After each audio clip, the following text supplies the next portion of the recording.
पहले तो नमस्ते पटना का हाल बा सब ठीक ठाक बानो all good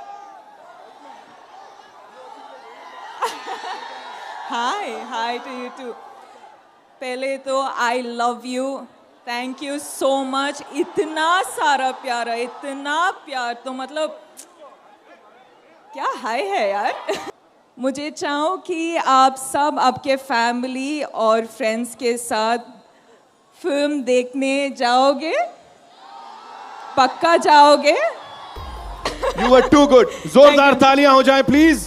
thank you Patna thank you दिल से थैंक यू। जिस तरह से साउथ की सबसे बड़ी एक्ट्रेस रश्मिका मंदाना ने बिहार में आकर बिहारी लैंग्वेज में बिहारी लोगों का स्वागत किया है, दोस्तों कहीं न कहीं हमारे भोजपुरी सुपरस्टारों को इस बात को जरूर समझना चाहिए कि उन्हें भी अपनी फिल्म को रिलीज करने के लिए मुंबई जैसे सिटी नहीं बल्कि हमारे बिहार के अंदर ही रिलीज करना चाहिए। जैसा कि आपको पता होगा कि इंडिया की सबसे बड़ी फ्रेंचाइजी फिल्म पुष्पा 2 को बिहार से रिलीज किया जा रहा है और ऐसा भाई बहुत कम होता है कि भोजपुरी स्टार कभी करते हो, कभी नहीं करते। ज्यादातर फिल्में ये लोग मुंबई से रिलीज करते हैं। वैसे साउथ की फिल्म है तो बिहार में आकर रिलीज हो रही है, हमारे लिए बहुत ज्यादा गर्व की बात है। इस पर आपकी क्या राय है, कमेंट जरूर कीजिएगा।